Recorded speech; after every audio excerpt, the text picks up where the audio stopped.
Hi, good afternoon. We're a little bit later today. This is Lisa and Carole at Big Cat Rescue.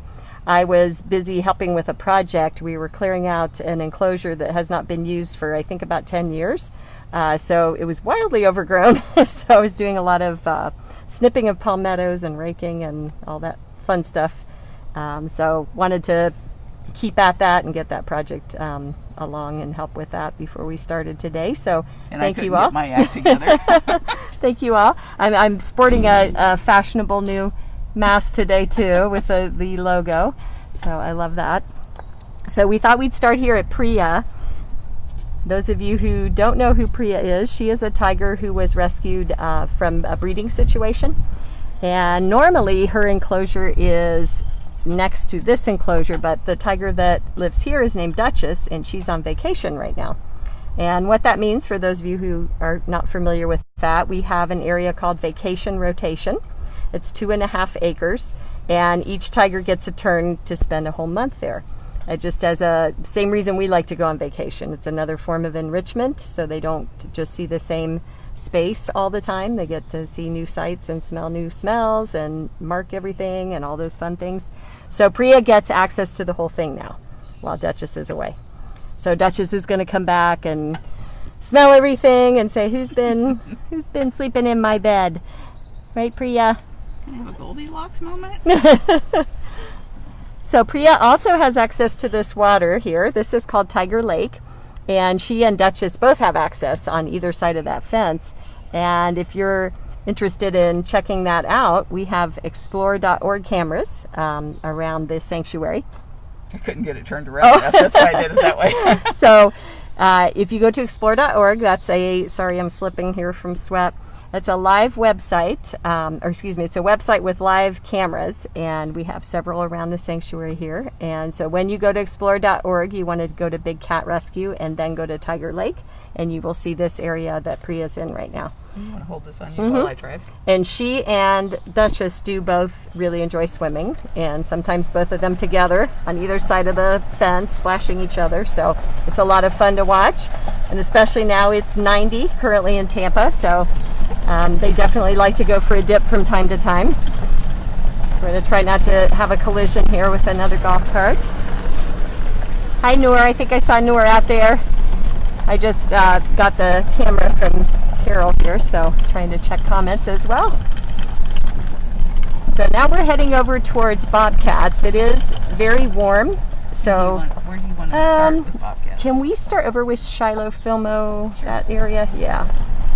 So a lot of times when it's warm, they tend to seek a shady spot, so hopefully one of them will come out and say hello. But we recently had Nabisco, Smalls, who was on the left side here of us. She got moved to a new enclosure where Zucari Serval used to live. So we've had some changing.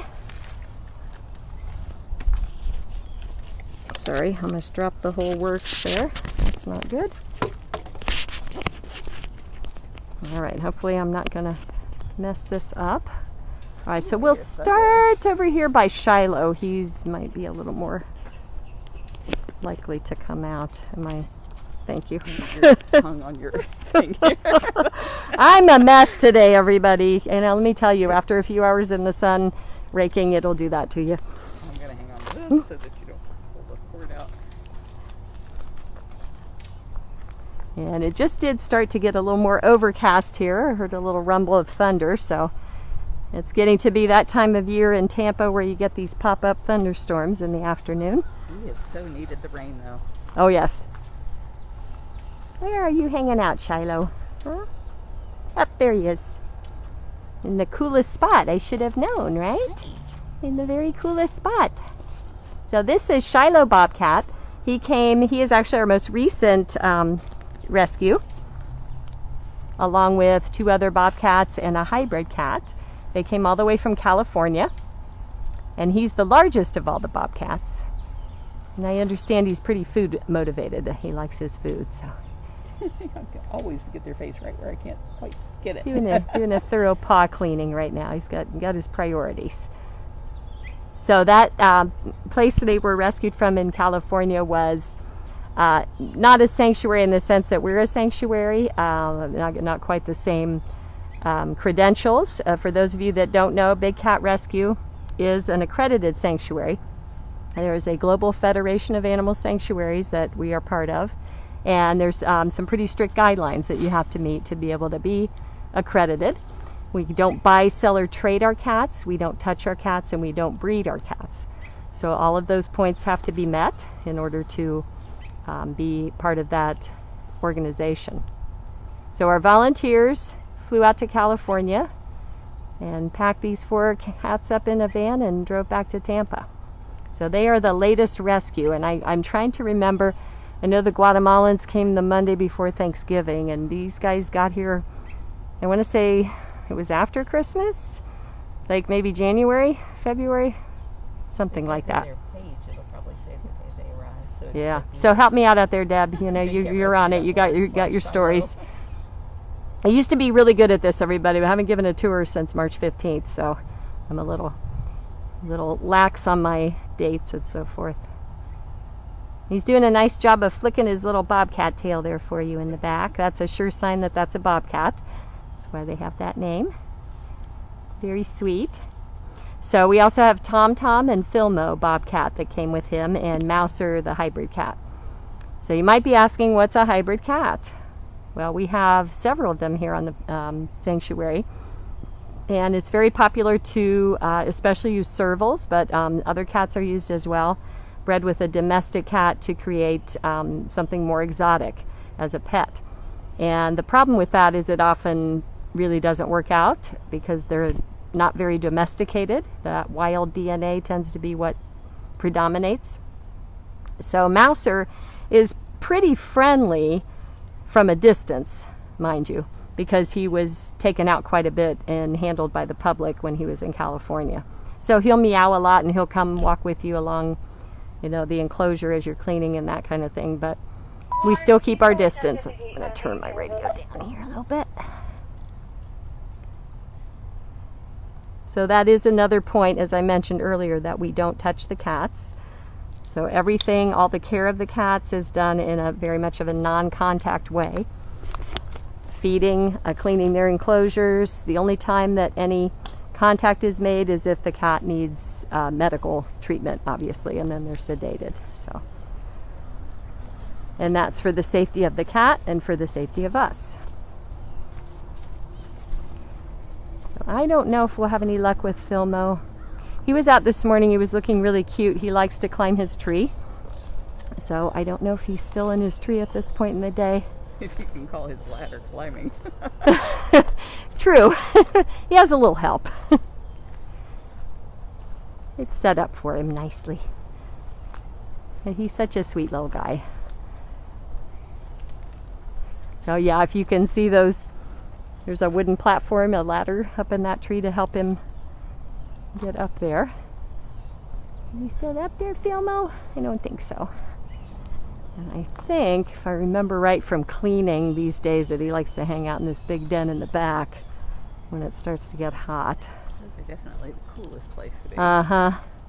So I imagine that's probably where he is. We may not get a sign of Filmo today. What she's talking about is those big concrete hills that you see are 12 feet by 8 feet by about 2.5 feet high inside. And with all that dirt and everything on top, it makes it a really nice, cool place in the summer. So as you could see, we started way back there where that tree was.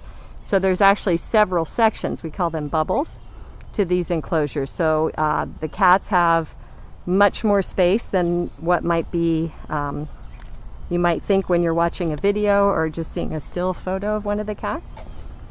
Can I see you in there? It's probably too dark to... Sometimes you can see eye shine. Oh, yep, right there. See his eye shine? Hi, Filmo. Can you come out?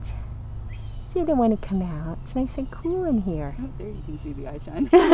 Say, it's cool in here, lady. What are you talking about? And that's something as a keeper you have to look for. Uh-huh. Yeah.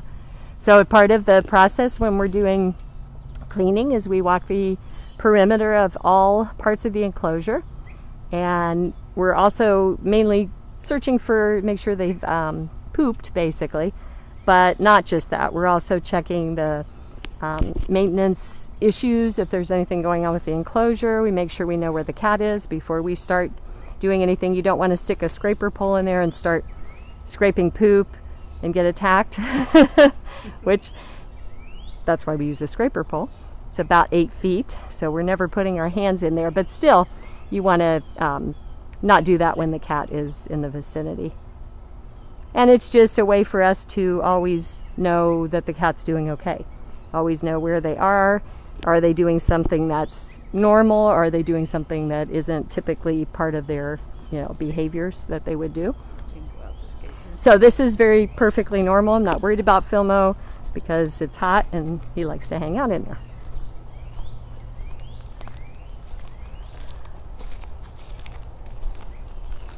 And I know that many of our supporters also, Carole, will catch things on those Explore cameras and let us know about things that they see. So all of that is helpful. The more information we have, more eyes on the cats, is always a good thing. So we appreciate that. So as we're walking here, I wanted to mention that we did have another successful Bobcat release. This past week, Romeo was set free. So those of you that are new to us, we have a really successful Bobcat rehabilitation and re-release program.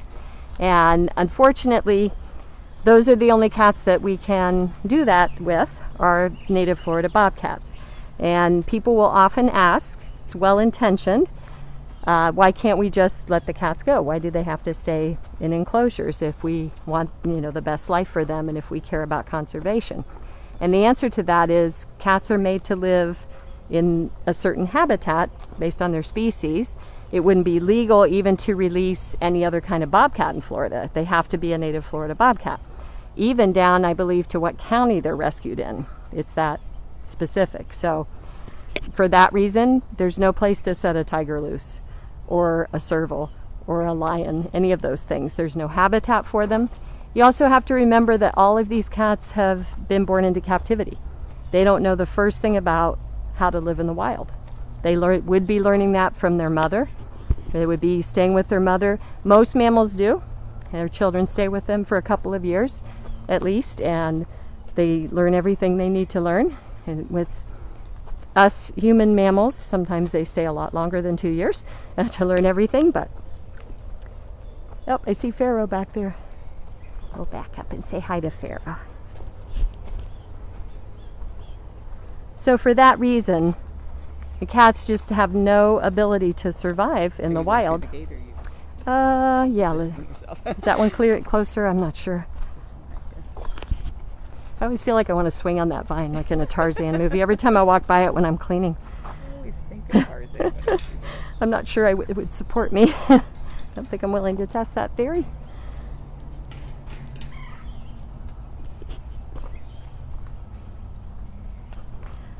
Hello, Pharaoh. Back this way, back here. Okay. This way around. That way around? Okay.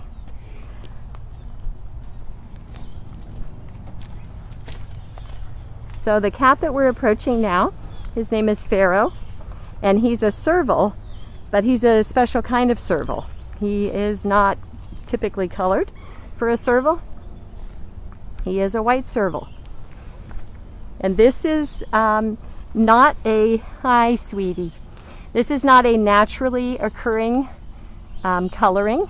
This happens, it's a double recessive gene that gets expressed, and it's the same thing that happens with white tigers. And you can imagine, you see that he's quite easy to find in all this greenery because he's white. So cats use camouflage in the wild. So if you're living in Africa, which is where servals should be living, being pure white is not very good camouflage. It's terrible camouflage. And same with white tigers. A white tiger born in the wild would most likely not survive. And in fact, it might sound cruel, but its mother would probably kill it among her litter of cubs because it might threaten the survival of the whole family because of not having good camouflage. You might mention he's laying in a tunnel between two cages. Oh, okay. Yes, yes. And once again, yes, this is a tunnel he's in. And this is something he can walk to get from one bubble to the other. He's got his nice tiki hut house over here, which is adorable. Yeah, he's got this bubble, he's got this bubble, he's got this bubble. So he's got, think of it like having rooms in a house. And he's hanging out in the hall right now. The hallway to a water dish. And the older the cats are, and Pharaoh is one of our older cats, they have several water dishes, and they're also placed strategically so that they don't have to exert themselves too much to get to the water dishes. Because we, especially in this kind of weather we're having right now, we certainly don't want any of the cats to be dehydrated. And I saw on the observation chart that Mrs. Claus was drinking a lot of water, and you guys put stuff on the observation charts so that we know what's happening. Yeah, and I know as I'm still in the training process for doing cleaning of the enclosures, I learned that the reason why we make sure the water bowls are filled all the way to the brim is so that we know how much water the cat's drinking. So that was something I learned. Learn something every time. And you can see on Pharaoh, if you're, I think, right on his neck there, he's got one or two little spots that show a little bit of that coloring that he would have if he weren't completely white. He looks pretty happy right now. You're pretty content, aren't you? Yeah.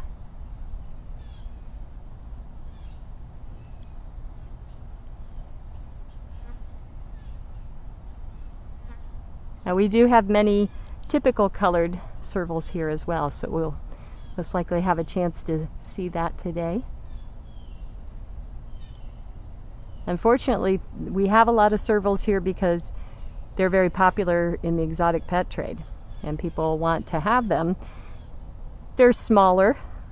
People, I guess, think that because they're smaller than tigers or lions that they can keep them in their house. Unfortunately, that small size comes with a really big attitude. In the wild, they are super aggressive, successful hunters. They catch 50% of what they hunt. So when you take that into a house and try to domesticate, it's recipe for disaster. They're not going to use the litter box. Their natural instinct is going to be to mark everything with urine, and they're not going to want to eat domestic cat food or digest it very well. They're going to attack ceiling fans thinking they're birds. All sorts of things. Did they get to see his tiki hut? I love that. So, as we mentioned, one bubble here. Here's this tunnel, and he could walk through that open door there and get into that area. And he can also, if he walks through this tunnel, there's an open door, he can get up on that hill where those trees are. You've got a big enclosure, I know, because I have to walk it when we clean. I always want to say that to somebody if they think that our enclosures are too small. I want to say, well, you should come and clean some Sunday. Tell me after that if you think they're small. All right, so this is no longer Smalls. She got moved, so I'll walk back here. Does Simba now have access to all of this 2x4? This I do not know. We should make sure This is the problem with not coming every day. Sometimes I miss those little changes. Hi, Simba. So Simba is an example of the hybrid cat we were speaking about earlier. And his markings, so he is a Savannah cat, which is Serval and domestic cat hybrid. And his story, he was kept as a pet for a long time and was willingly surrendered because the owner couldn't keep him in the apartment that she was in. I get a lot of grief from people saying, he was a pet, he should be put in a pet home. And it's like, the reason he's not in a pet home is because he pees on everything. Yes. Nobody wants him in their home. Exactly. You want a cat peeing all over your house? Knock yourself out. Right. There's plenty of people trying to get rid of them. Yeah, and I always say there's so many domestic cats out there that need a good home. Just do that if you need company and you feel that urge. Yeah, understood. Everybody likes something a little bit different and exotic. Everybody wants to have something unique, and I always say if that's the case, then get something unique that is non-living.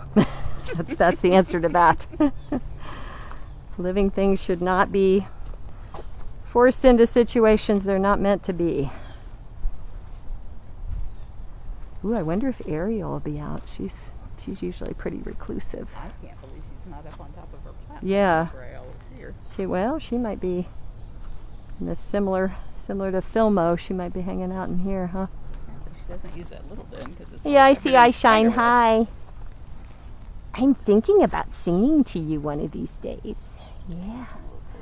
Yeah, Dr. Lannon was talking about singing to her with me the other day. Yeah. Hi, beautiful. Gonna flick that tail a little bit. I'm also supposed to tell you that Edith said hello. Edith, volunteer, Edith Parker. Oh. Yeah, she said next time you're cleaning, tell Ariel I said hello. So hello from Edith. Oh, is that tail flick for her? Okay.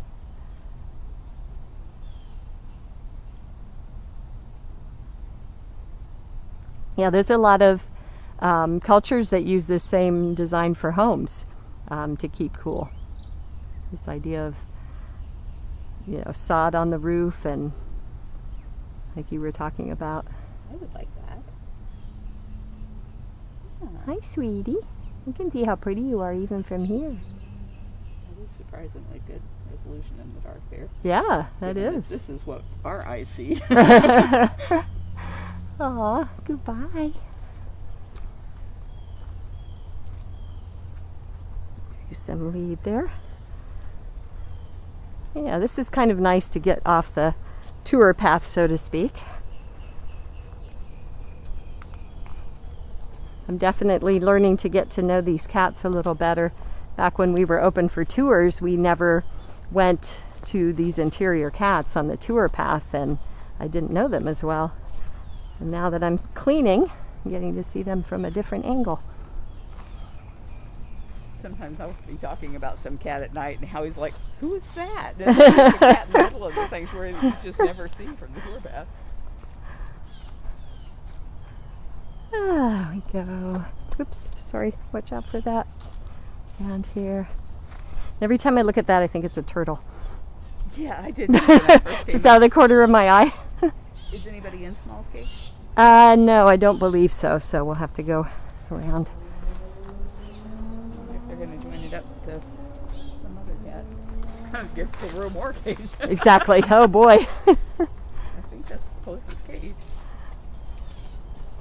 Out of 4x4. Right. Joining it to a 2x4. Yeah, this was always fun right here because she liked to sleep right under this platform. Oh no. Yeah, they'd be like, oh, okay, let me stand back here.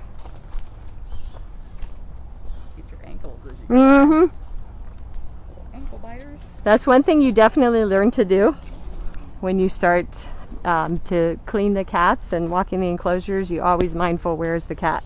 Especially the younger the cat is. Flint, let me tell you, Flint can get from point A to point B in no time at all.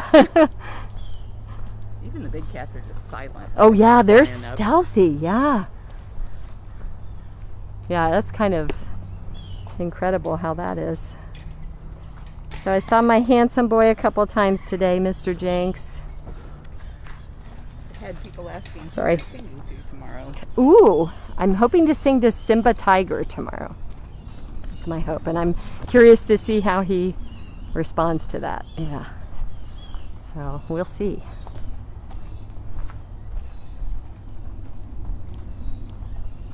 Let's see, Gilligan was back against the wall earlier. Is he still there? Yeah, he might have moved. He was right against there. Gilligan. He might be in his AC. Yeah, I'd be in the AC if I were you, Gilligan. Gilligan's a Canada Lynx, so yeah, that thick fur. I can understand that. So now this used to be Zucari's enclosure, Zucari the Serval, and we just recently did some cat movement, and now Smalls has this enclosure, and Zucari is further down right next to Vacation. Funcation, sorry. I don't know where her spot is now that she's moved, so we may have to hunt for her. I don't know if she likes to be in there right now. Would be the best place to hide. I haven't cleaned yet since they moved her, so this will be new tomorrow. She could be in any of these dens. Mm-hmm. She has put like enrichment in every Right, exactly. enclosure. Like, here's fun, here's fun. No sign there. She may just be settling in too.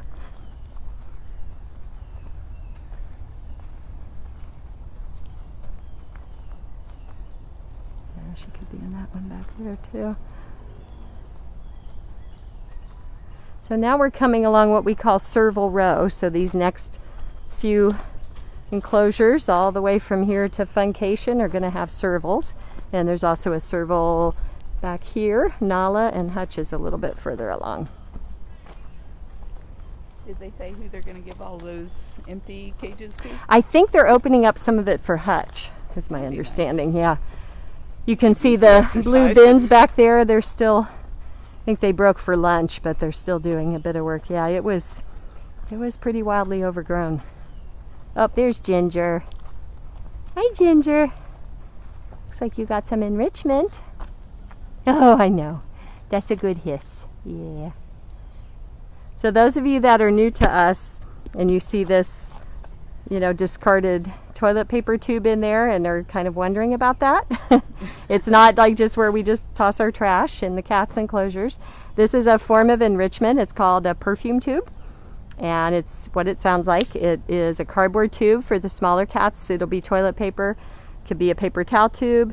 For the lions and tigers, you try to get these really big, thick, like carpet comes on kind of tubes to make it nice and sturdy for them. And it gets sprayed with some kind of scent, some kind of perfume. Cats are very scent stimulated. Their sense of smell really... I have an issue here. Oh.